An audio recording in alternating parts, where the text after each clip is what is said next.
welcome to Confused Reviews, where Cartoon Drawing reviews movies. And if you're new to the show, I love horror movies. And I love picking out the tropes and cliches of horror movies. But what happens when the movie does it for you? You get Scream. Scream was the 1996 fucking mega hit that grossed over $100 million and basically told studios people want every horror movie to be meta, which is completely untrue. It tells the story of Sidney Prescott, a girl trying to cope with the death of her mother whilst also being stalked by a certain serial killer. You may or may not have heard of him. Ghostface! Brian? What the fuck are you doing here? Just making sure you're not forgetting to mention Ghostface. How could I forget? He's pretty much a horror icon at this point. Oh. Right. I knew that. Okay, now get the fuck out of here. I just did a crossover review. Hmm. I seriously need to invest in a window lock. That's how they always get in. But nonetheless, Scream is now 20 years old, so I figured I'd take a look back on it and see if the meta humor and kills were good and hold up, or they're just a cheap gimmick. Well, being that Wes Craven made New Nightmare 2 years earlier, I'm going to say he knew what he was doing, at least in some capacity. And they did manage to make 3 sequels and a TV show, so there's that. This is Shriek. I mean Shock. I mean Scream.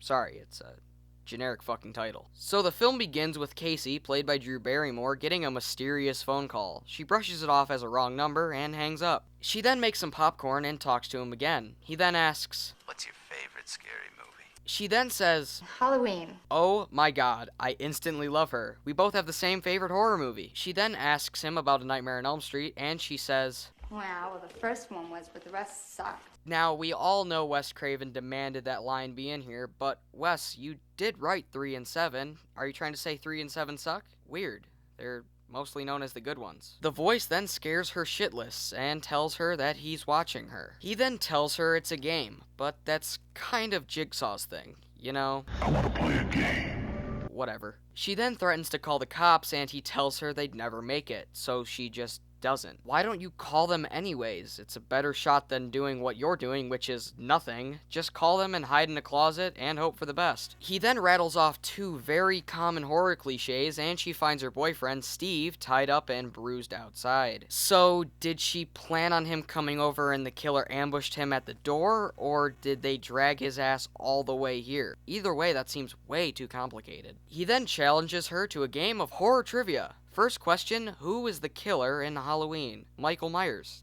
Duh. Next, who's the killer in Friday the 13th? Now, most people don't know this, but in the original it was actually Jason! No, you stupid bitch. It's his mother. Jason doesn't show up until the sequel. Jason didn't show up until the sequel. Shut up, movie. Pointing that shit out is my thing. She gets the question wrong, so her boyfriend is killed. He eventually makes it in the house, and she almost escapes. Unfortunately, she just had to look back into the house, and Ghostface finds her. Good job. Fun fact, the Ghostface mask was already around before Scream, produced by Funworld. It had many different variations beforehand, and in case they couldn't secure the rights, the crew created a mask similar to it. Its original name, the Peanut-Eyed Ghost, which sounds so much better than Ghostface, but I digress. She then gets stabbed just as her parents walk up the porch steps. So close. They then find her mangled corpse hanging from the tree swing. They just had to pull a Janet Leigh on us, didn't they? I should have known. They had the same haircut. We then shift over to our actual protagonist, Sidney Prescott, played by Neve Campbell. She suddenly hears a noise, and it turns out to be Billy Loomis, played by Skeet Ulrich.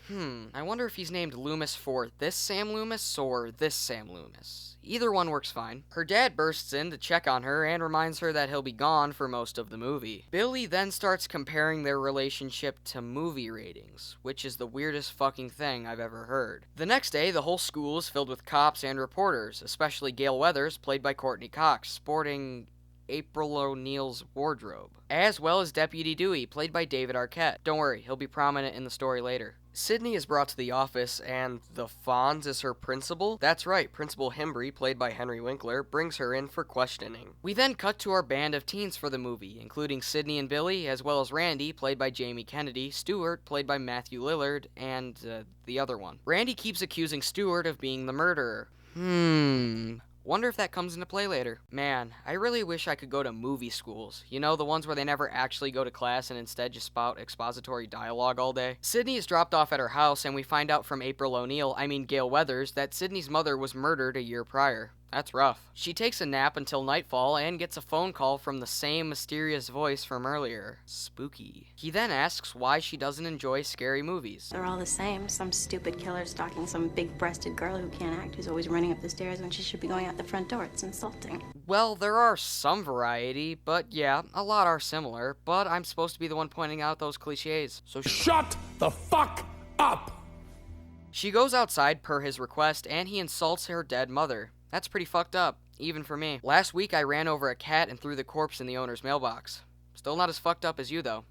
I think. He turns out to be in the house and really sucks at killing people. I mean, she manages to escape him more times than she should. He then vanishes from sight, and Billy immediately shows up.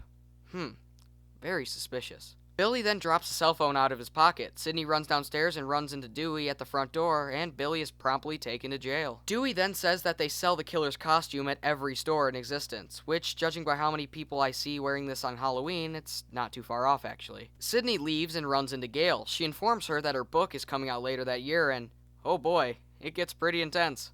I'll send you a copy. Damn! Can we see that again? One more time. That's fucking magnificent. Sidney then gets another phone call from the killer, basically saying Billy wasn't the killer. Or maybe there's two killers. Maybe it's a coincidence. Okay, one of those is right, but whatever. The next day, she talks to Gail again and gets some information. Basically, Gail thinks Cotton Weary, played by Liev Schreiber, the man convicted of murdering her mother, is innocent. But being that the killer is still around, it's either a copycat killer, or there's two killers? I don't know. Billy is released from jail, and Sidney runs off after he tells her to get over it. Sidney is in the bathroom and overhears some bitches saying she's the killer. That's rude. Suddenly, Ghostface emerges, and Sidney runs away. I love the scene, and I think it's very suspenseful. However, there is something that bothers me. How long is he in the stall for? Like, how did he know where and when she was going in there? I mean, most schools have more than one bathroom, so how did he narrow it down to that one? Probably playing on his Game Boy until she showed up, if I had anything to guess. Classes are then suspended due to the murders or whatever, and the principal keeps getting ding-dong-ditched by someone. And, oh, hello Wes Craven dressed like Freddy Krueger, because, you know, this movie is meta. Also, unfortunately, the Fonz is killed by Ghostface. God damn it. Randy and Stuart chat at the video store. Man, I miss video stores. I remember I found Trick or Treat from a video store. Anyway, Randy explains how this is all the plot of a scary movie. And as expected, you're not too far off, actually. Dewey finds out that the calls to Sidney are from her father's phone, who they can't find. Anybody take into consideration maybe he's been kidnapped? Just saying. The whole cast shows up to Stuart's murder appreciation party. They pick a movie to watch. Oh, and Gail plants a camera by the TV. Creepy. Tatum goes to the garage and gets some more beers, and as expected, is greeted by Ghostface. He gives her a nice thrashing and decides to do the worst possible option by trying to fit through the cat door. Who has a cat door on their garage door? Her head gets crushed, and Jesus, that looks terrible. Looks like they bought their prop heads from the same place they got the Ghostface costume. Billy shows up, and him and Sidney talk. Yeah, talk. Back in the movie room, Randy explains the rules of a horror movie. 1. Don't have sex. Pretty self-explanatory. I mean, the Friday series makes that pretty fucking apparent. 2. Don't smoke or drink. Freddy vs. Jason tells that best. I mean, that guy was high, and look what happened to him. 3. Don't ever say, I'll be right back. Hold on, guys. I'll be right back. The rest of the party leaves to go see the principal's body and leaves Randy all alone. Sidney tries to pin the murders on Billy again when Ghostface kills him. Whoa. She escapes him by falling off the roof onto a boat and doesn't break her back somehow. Randy's watching Halloween yelling at Laurie Strode, telling her what to do, and not realizing that Ghostface is directly behind him. Clever? Sidney escapes to the news van, and the camera guy is killed. Dewey gets stabbed, and Sidney somehow thinks the car is a good hiding spot. Sidney decides to lock 2 of her friends outside with a killer outside. Great friend there. Turns out Billy's still alive and shoots Randy. Not without quoting Psycho, though. We all go a little mad sometimes. We all go a little mad sometimes. Oh, and Stewart's in on it too. So if you predicted there was 2 killers, you've most likely seen this movie. Apparently, Sidney's mom was fucking Billy's dad, which caused his mom to leave him, so he turned to mass murder, as most sane people do. And, like I said, her dad was being held captive and is going to be framed for the murders. Stewart and Billy then stab each other for the perfect ending.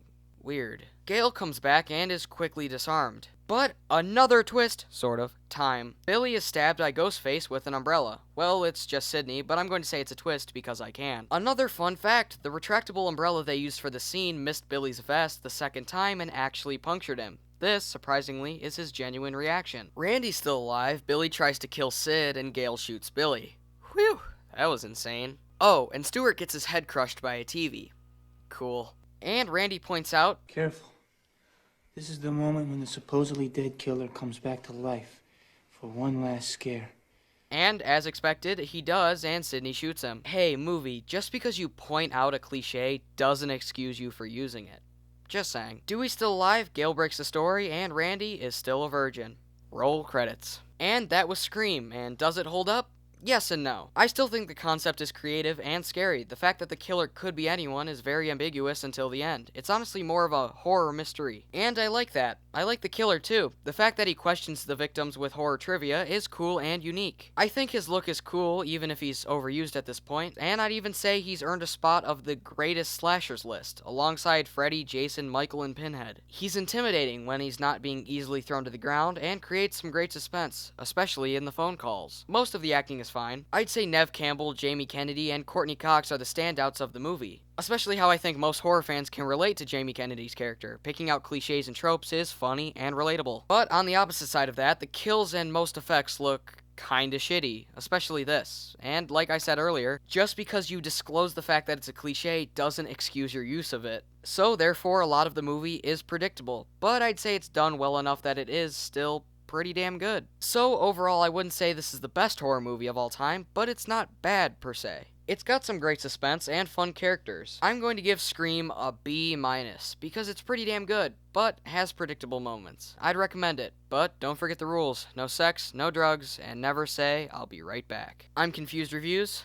Thanks for watching.